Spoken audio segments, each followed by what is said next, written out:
don't know if we have any visitors, but welcome.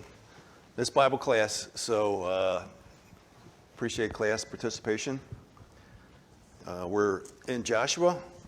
We want to try to get through chapter 3 and 4 tonight.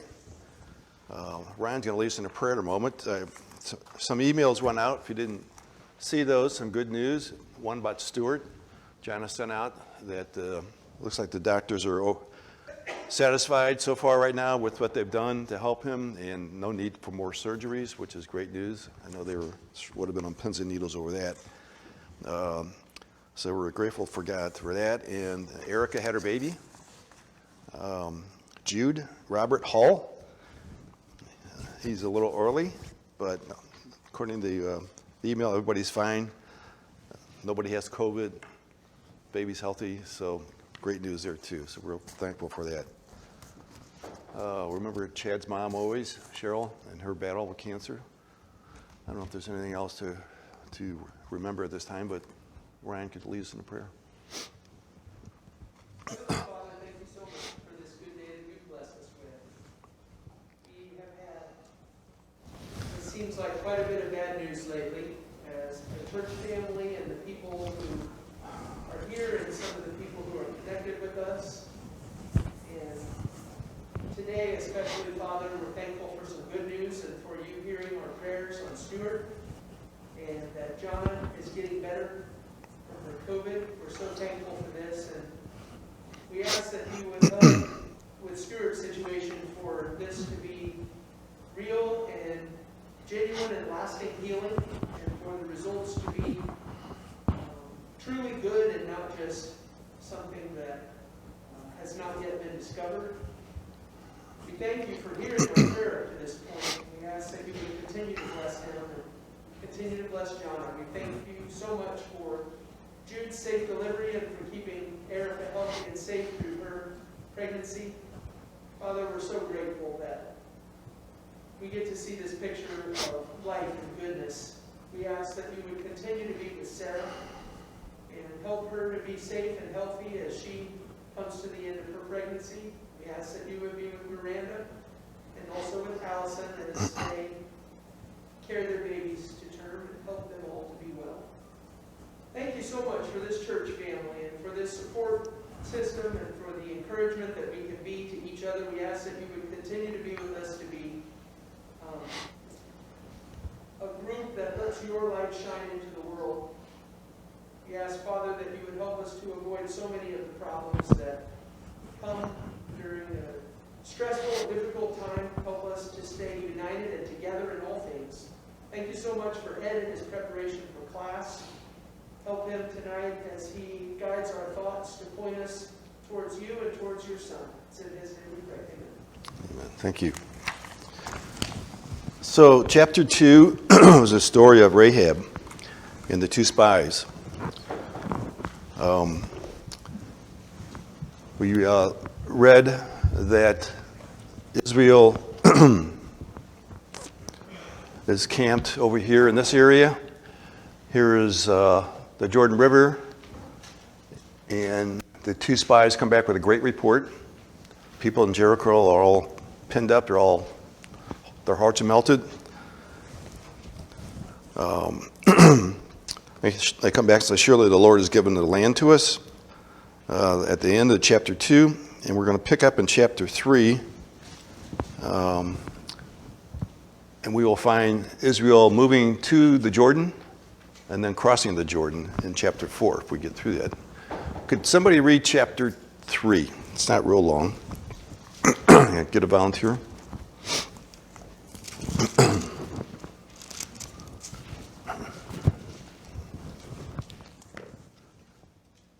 Dave, thank you. Joshua rose early in the morning, and they set out from Shittim. They came to the Jordan. He and all the people of Israel lodged there before they passed over. At the end of 3 days, the officers went through the camp and commanded the people, as soon as you see the ark of the covenant of the Lord your God being carried by the Levitical priests, then you shall set out from your place and follow it. Yet there shall be a distance between you and it, about 2,000 cubits in length. Do not come near it, in order that you may know the way you shall go. You have not passed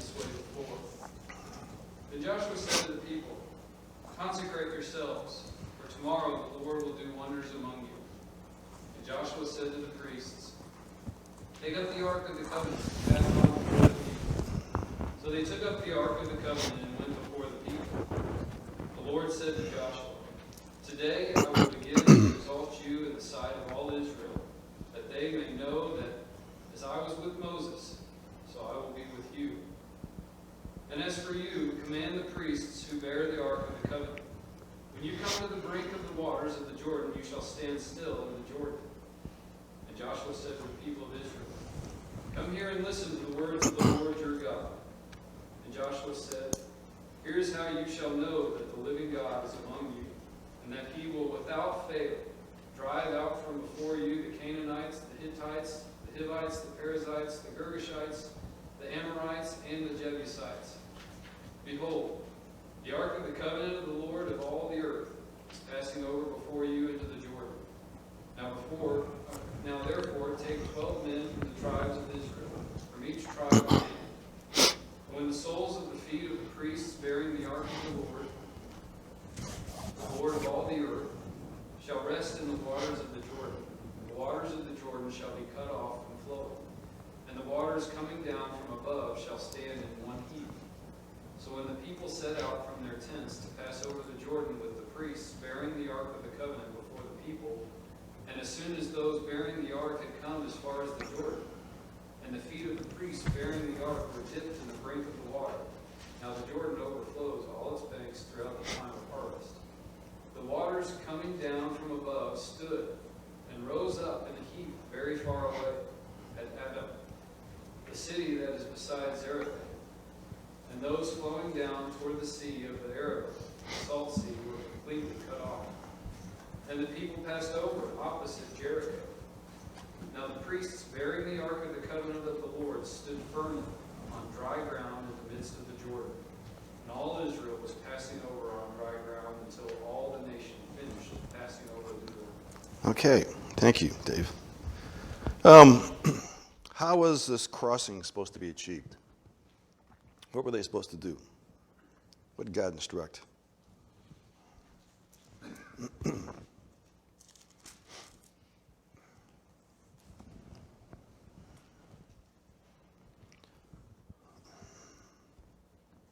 How about verse 3? What does it say?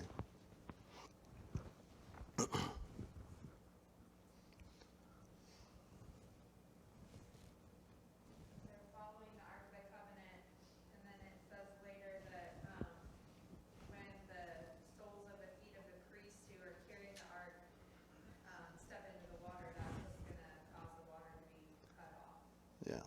And so what were they were supposed to follow what? To go after the ark, he said. And what does the ark represent? God. It's the presence of God. The law was in there, Aaron's bud, the manna, the mercy seat on top. It's all the presence of God with his people.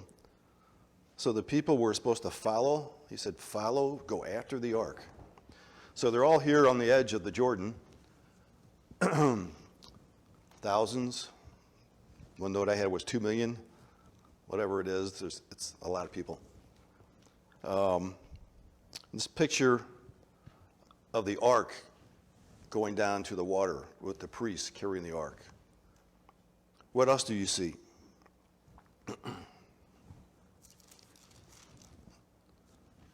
How close were they supposed to be? Hey, just about the ark, I just did a thing real quick when Dave was reading. I was like, I kept hearing ark, over and over again. And I did a little search in chapters 3 and 4. The word ark is used 17 times. Oh, really? So I didn't pick that up. About the presence of God in the ark, it's kind of like, this is the point of the chapter. It's like, you can't miss it. He says it over and over again. Yeah, that's an excellent point. I missed that one myself that many times. But the presence of God is key in these two chapters. God is going out before the people. The people were told to be, what was the distance? Did you pick that up? I'm sorry? 2,000 Yeah, there's probably a note. I see in my note says that's like 3,000 feet. That's pretty far. But if you think the typical river, the river's down the low, it's a low point in the valley, would slope down to the river. So they're up higher looking down toward the river, most likely. But yet you've got thousands and thousands of people. So for what might be the purpose of standing back a ways? Just seems logical that give everybody a chance to see what's going on here. To me, I don't know. So there's a healthy distance only from the standpoint of letting the whole nation see what's happening here. There's also a warning not to get too close. Whatever that means. I don't know. We know how important it was. Only certain people, the priests, could touch the ark or be around the ark. We know the story of Uzzah and so forth.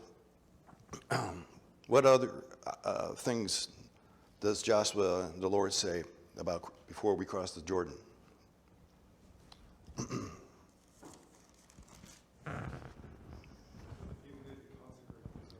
Consecrate themselves. What would that mean? What would Joshua be implying, meaning?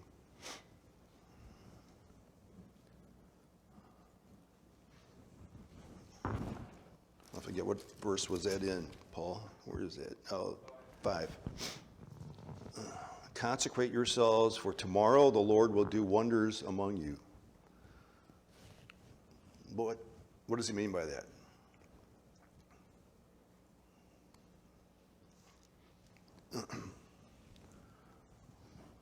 This is just going to be another day going to work, 9 to 5.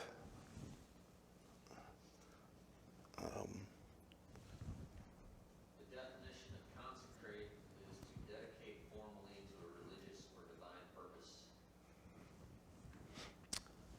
Got your iPhone? Yeah, man. All right, those things come in handy.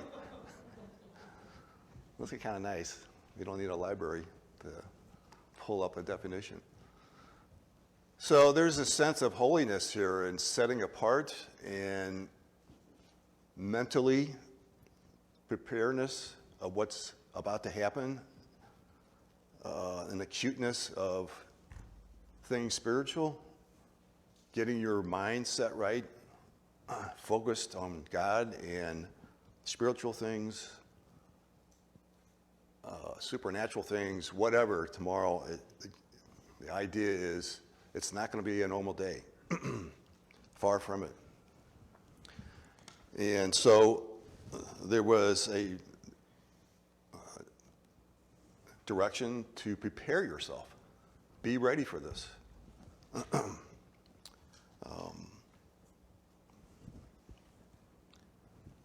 So what was God going to do in crossing the Jordan? How was he going to do that? How did he do that? First of all, what's the condition of the river? Flood stage. So anybody who's been around rivers, contractors, we know how rivers are. Creeks are bad enough. Rivers are much worse.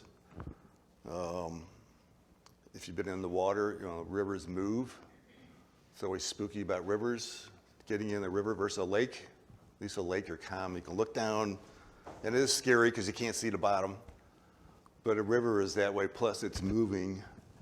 And so if you lose your anchor or you lose power, whatever, you're going downstream. And we've all been on a float trip, see how a canoe gets wrapped around a tree. So you're at flood stage. And 2 miracles happen there. Did you pick up on that? Obviously, the first one we know. What were the 2 things that happened?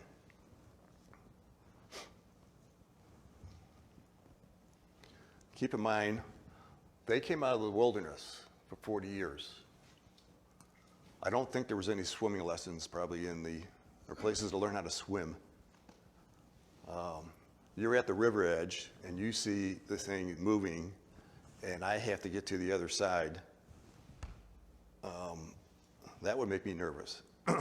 And I've got grandma and grandpa, and I got my kids, and all my belongings and cattle, whatnot, and I'm supposed to get across the other side. One thing interesting, you don't see any grumbling or complaining or pushback. which I think is a testament to their faith. That they're trying to be prepared. Obviously, they're not going to get across on their own effort, per se. But there were two miracles. One was God stopped the water. I see it says Dan, or Adam. What is it? Dan? I can't remember. Adam. The city of Adam, which I had a note that was 18 miles upstream, which is interesting. What was the other miracle? Did you pick up? How do you walk through a river bottom that just stopped? It's on dry ground. Okay, so ground doesn't dry up. A river bottom doesn't dry up instantly. So especially all those people going across would have just made a muck hole. The ground is dry. Another miracle, that God has stopped the water and made the ground dry enough.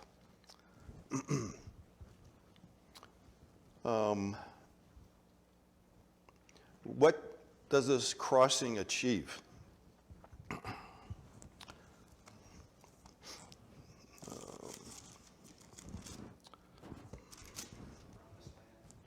Yes, we're obviously making it across the promised land.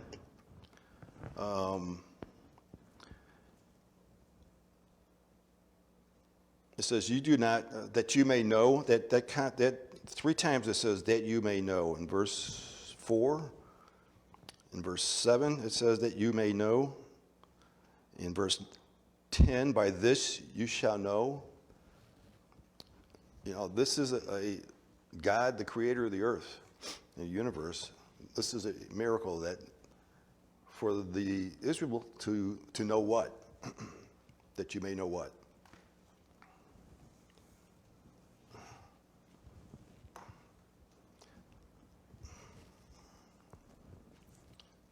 That you know that the Lord Jehovah is real, and that he is fulfilling his promises, that he is with you. In verse 4, I think it talks about that you may know the way to go. Verse 7, what else does it say? The purpose of, also a benefit of this crossing, what's happening here. What does it say about Joshua? God is going to begin to exalt him in the sight of all Israel. Yes, Joshua is going to be exalted like Moses. Again, back to the importance of Joshua, which I never used to, until I studied this, had realized how important Joshua was in God's overall plan of things. You always think of Moses and Abraham and so forth, but Joshua is a key character in the Old Testament. What do we see in verse 10? The first sentence here. "By this you shall know what?" God is with you. Okay?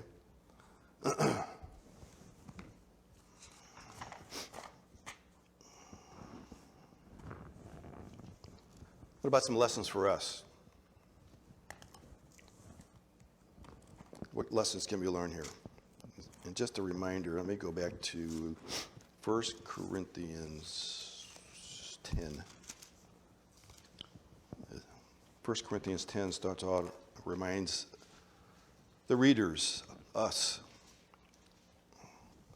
that all those things that happened in the Old Testament, where God was not happy with them in many cases.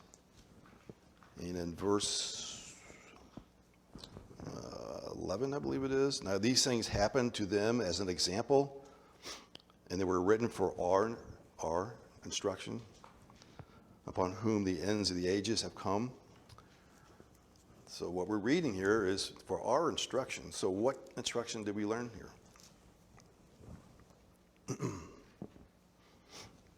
Just some basic things. Yes. I don't know if this is necessarily for us, but I was just thinking how, he says, "I'm going to exalt you just like I was with Moses. I'll be with you." And then he proves that by doing the exact same thing that he did with Moses by parting the Red Sea, and now he's going to part the Jordan River. So I was thinking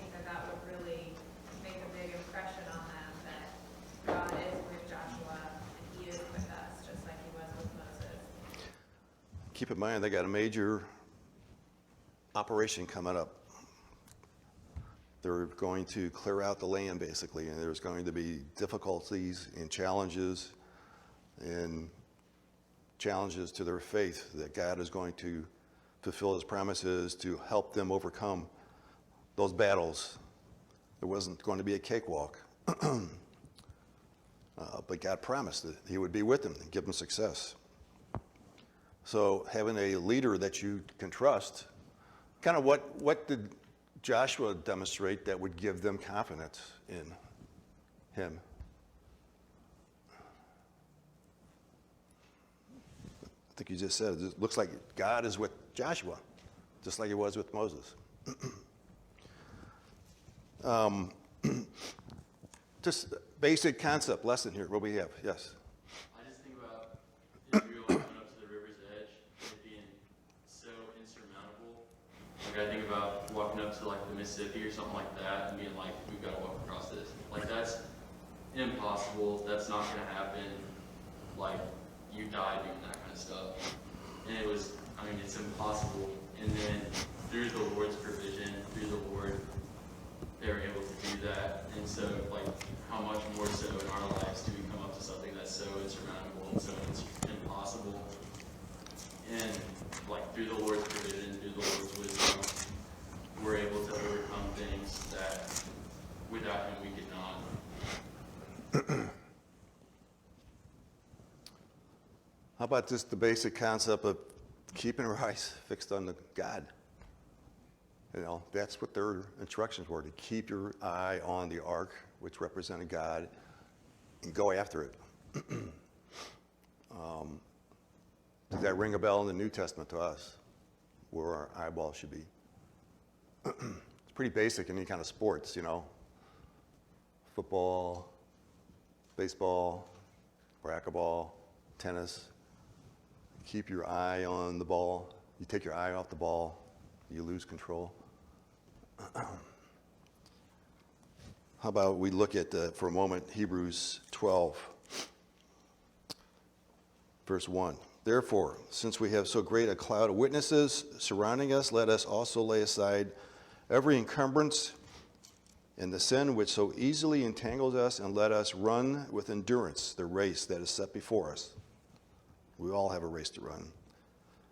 Fixing our eyes on Jesus, the author and perfecter of faith, who for the joy set before him endured the cross, despising the shame, and has sat down at the right hand of the throne of God. Fixing the eyes on God through that ark, we are to fix our eyes on Christ in the same way. Any other lessons in this chapter? Yes. I think with this one, it's just another example of the same story about with the flood in Genesis chapter 6. There was evil in the world, and God sent the flood, and the people passed through the water, and it was clean and salvation on the other side. And the same thing with the Exodus, where they were slaves and they had hard lives in Egypt, and God parted the Red Sea, and they passed through the water. And now on the other side of the water, they're free. They're not slaves anymore in Egypt. And now they've been wandering, and they're aimless, and they're hopeless, and they're not at home for 40 years, for an entire generation. And this is just another story of God parting the way so that they can pass the water to go into the promised land. And it seems like it would be really hard to miss the point that God is making in all of these examples, that for us, it's just not another baptism sermon, but this is what we do. We pass through the water, and on the other side is God and good things. Good thoughts. Anybody else? So again, look at these stories and whatnot, and to recognize that they're not just stories. They're meant for us to learn from them. As there's a bigger picture in so many ways here in each of these stories we talk about, whether it's Rahab, whether it's coming up to the river, or now we're going to go across the river. Hopefully I can get through this in a moment. Any other comments in chapter 3? So let's look at chapter 4. Let's try to read this. Got to get somebody, Mike, can you read chapter 4? Sure. Thanks. And think of the big picture. The whole nation had finished crossing the Jordan. The Lord said to Joshua, choose 12 men among the people, one from each tribe, and tell them to take up 12 stones from the middle of the Jordan, from right where the priests are standing. Carry them over with you, put them down to the place where you stay tonight. So Joshua called together the 12 men he had appointed from the Israelites, one from each tribe, and said to them, go over before the ark of the Lord your God into the middle of the Jordan. Each of you is to take up the stone on his shoulder, according to the number of the tribes of the Israelites, to serve as a sign among you. In the future, when your children ask, what do these stones mean? Tell them that the flow of the Jordan was cut off before the ark of the covenant of the Lord. When it crossed the Jordan, the waters of the Jordan were cut off. These stones are to be a memorial to the people of Israel forever. So the Israelites did as Joshua commanded. They took 12 stones from the middle of the Jordan, according to the number of the tribes of the Israelites, as the Lord had told Joshua. And they carried them over with them to their camp, where they put them down. Joshua said to the 12, set up the 12 stones that had been in the middle of the Jordan, at the spots where the priests who carried the Ark of the Covenant had stood, and they are there to this day.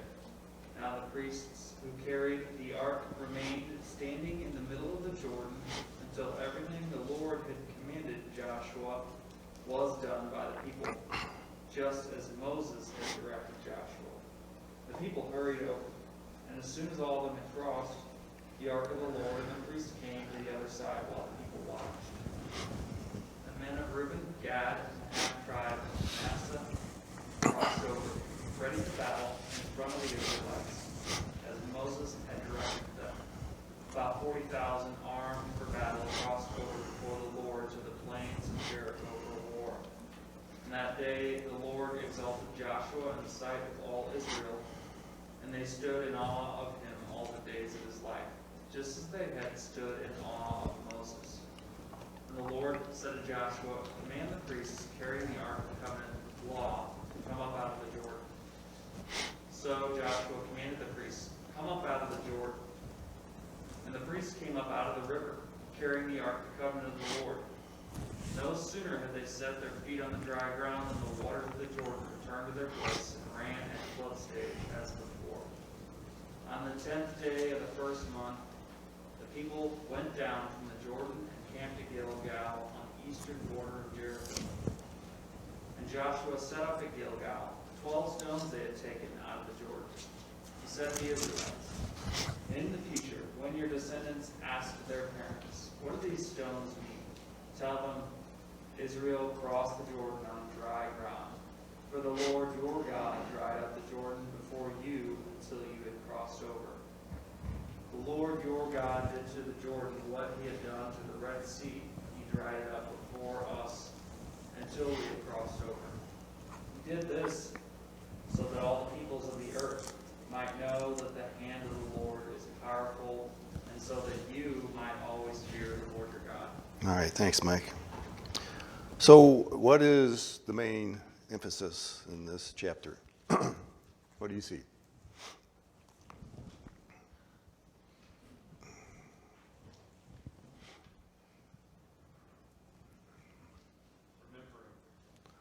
Remembering.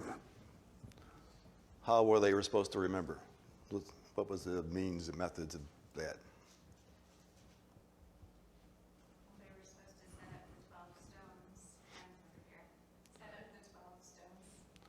Okay, so here's the deal. I can't hear it this way, and these ear things takes the sound from here and it takes it and puts it in this ear. So you're talking here, and I think you're over there. That's the only way to amplify this side. So I'm looking over here. I'm sorry. It's a weird problem. Sorry. Okay.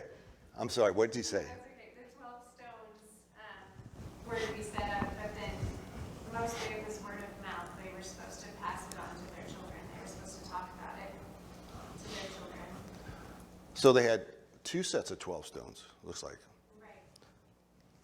They were supposed to go into the river, grab 12, one from each tribe, and take it back to Gilgal. That's where they were going, on the other side of the Jordan.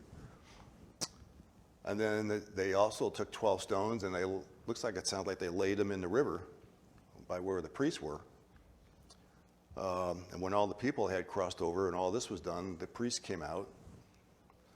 And as soon as they stepped on dry ground on the other side, here comes the waters. So we got the story about these 12 stones.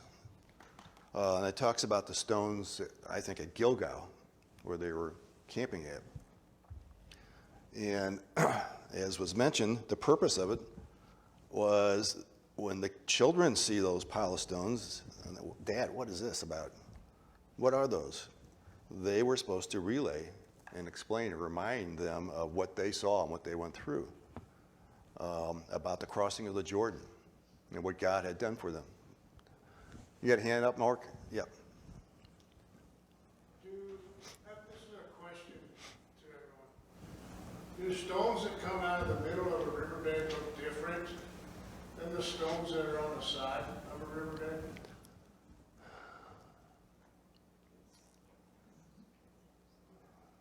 I don't know the answer to that. I'm thinking that they probably are more rounded, more smooth, more something. They probably look different to some extent. I don't know. But maybe that's why the kids would even ask about those stones if they're, as opposed to some other stones. Not just that they're stacked up, but maybe they look different. I don't know. Maybe. I know river stones are typically round.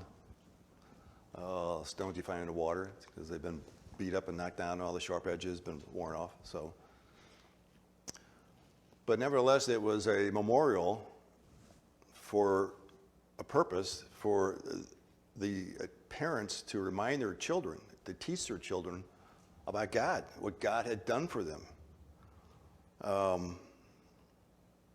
What else did you see happen in this story about Joshua? Again, talking about Joshua. Did you pick that up? I think it's in verse 14.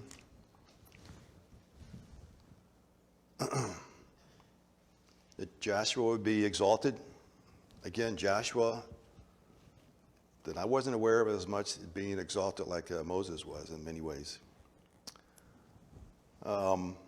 So, the time we have here about lessons learned. What lessons did we learn in this chapter?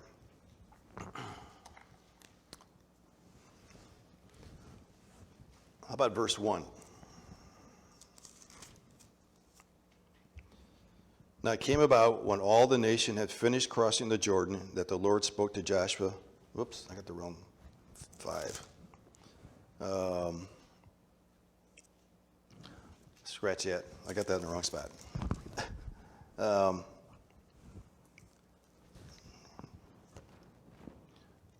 Okay, we're in chapter 5, toward the end of the verse 1. At the end of reading what happened in just chapter 4, you pick up in chapter 5, which we didn't read. It's just that Israel, all those people that were listed, those nations, their hearts were melted, and there was no spirit in them, just like it was at Jericho. So I guess since we didn't read that, I'll have to skip over that question. But the idea of James says, submit therefore, resist the devil, flee, he'll flee from you. These people had heard everything God had been doing for Israel, and their hearts were melted. So again, having God on our side. What other lessons? What about this teaching children? How important is that to us? It was just a history lesson to read. It doesn't apply to us. Yes. I was just thinking that what personally in my own home could I use as a memorial to every time it comes up or we see it, can I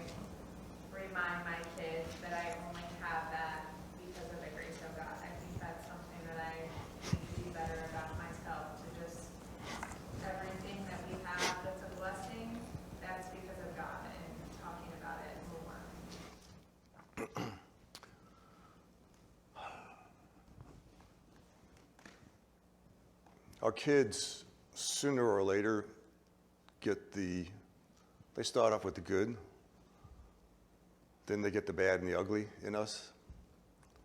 As they get older, wiser, smarter, they can see reality about mom and dad aren't perfect. There's all sorts of dynamics in families, but it seems pretty general rule that when there's honesty in a family, that when parents admit their weaknesses or apologize at times when they overreact or whatever it is, as the kids get older, those things you can see, they work through themselves, or kids learn to accept that easier, the weaknesses in their parents. But they still see the parents love them.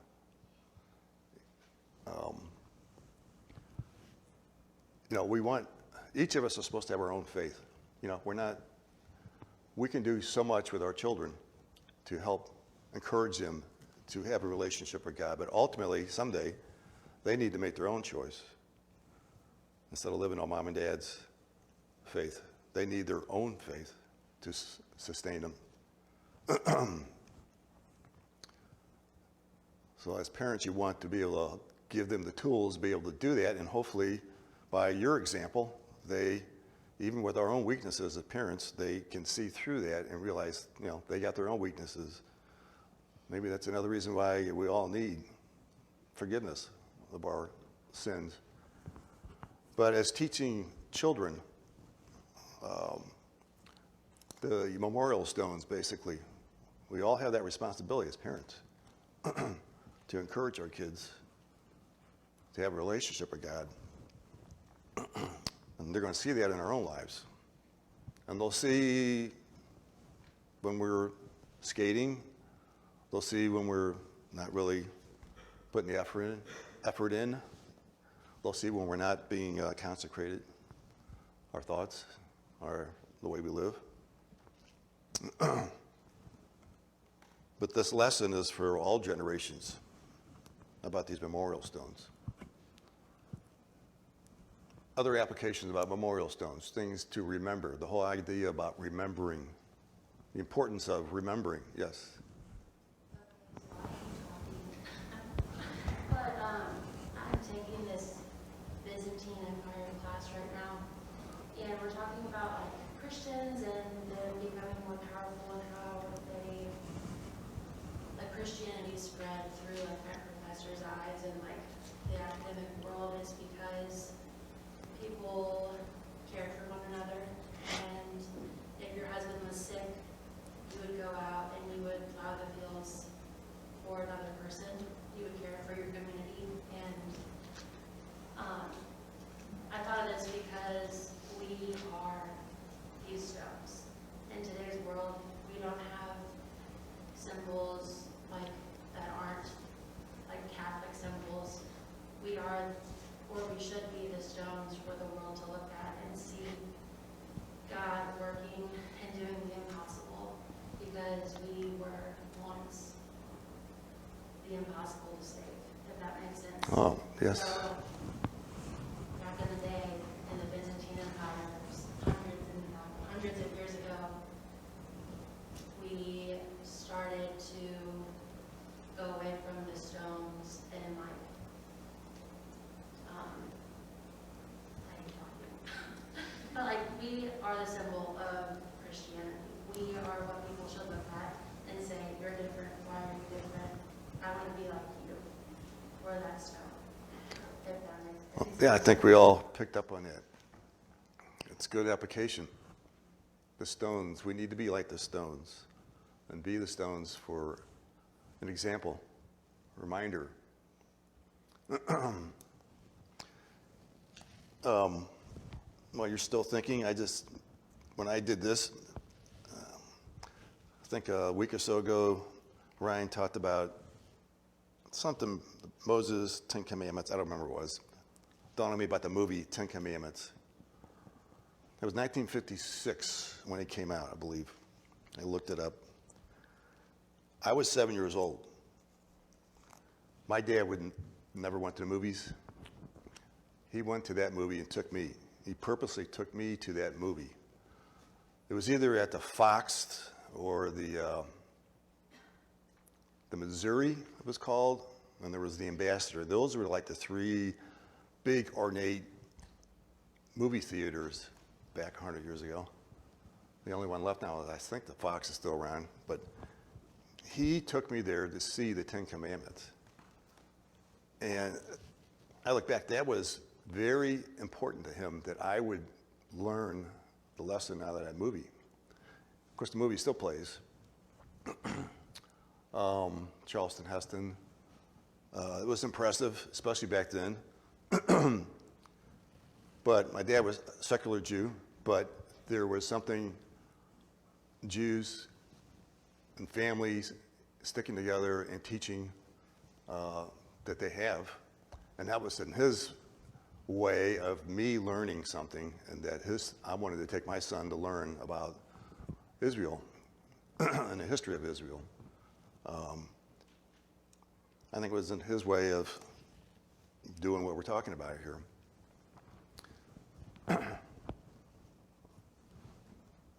Your thoughts anymore? We got a few more minutes before the bell rings. Maybe about the Lord's Supper. Yes. And this is an application, I just thought it was a neat act. Within chapter 3, verse 14, it's been calling them the people.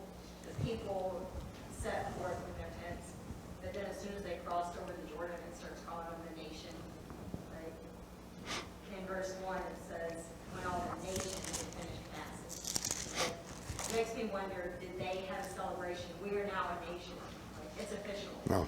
The promises are coming true. Well, that whole concept of all these promises 400 years ago, or plus 400, and here we are the people actually doing it, and it's right over there. I mean, get on the other side of the river. Quite amazing if you had to be in that spot. And you got these 12 stones. It doesn't really talk about the 12 stones left in a river. So I guess we're left to just wonder about the significance of that, but I was trying to think, what does that mean? They get on the other side, the priests come over, the water comes, the stones are covered. First thing I'm thinking about is my fishing electronics, where I've got down imaging and side imaging sonar. I could take my boat, drive over, find those pile of stones. They're still out there. I bet someone's looked for those stones, because you could see them if you had sonar. What's the significance of those? They're buried under the water now. Just subjective, just thinking what it would symbolize. Those are the ones that didn't make it. They're covered up, just kind of like Egypt and the soldiers. Those that perished. I don't know if that's what this means, but they're not talked about anymore. They're talked about the ones that are, that's looking back, looking forward at Gilgal. Those are the stones that are with the people. Anyway. Anybody, you have a thought? I saw a hand. No? Yes, Dave. I was thinking about the whole path that God has made of creating man. I mean, He blesses man in creating him. And it's the legacy, the very creation of man is a legacy of leaving a blessing. Because the whole idea was that He would stay in the garden to bless him. And He gives him a blessing of Eve. He gives him a blessing of ability to choose what's right, even though he chooses wrong. But still, He gives him a blessing of returning from the curse. And here you've got Him teaching again, that He's done in earlier books of the Bible, of the blessing of not only witnessing what God can do and accomplish if you just walk forward, and then leaving them with a blessing of stones to bless their children, so that they can in turn leave a blessing behind as well. That's something I thought was very interesting, that matches a little bit with what Emma was saying, of when someone's down in the family, that you don't leave them without a blessing, you come and bless. It's a legacy that's Okay, I appreciate the thoughts. Yeah, maybe it helps us in the next time the Lord's Supper we have to remember the importance of remembering. Anyway, thank you for the class comments.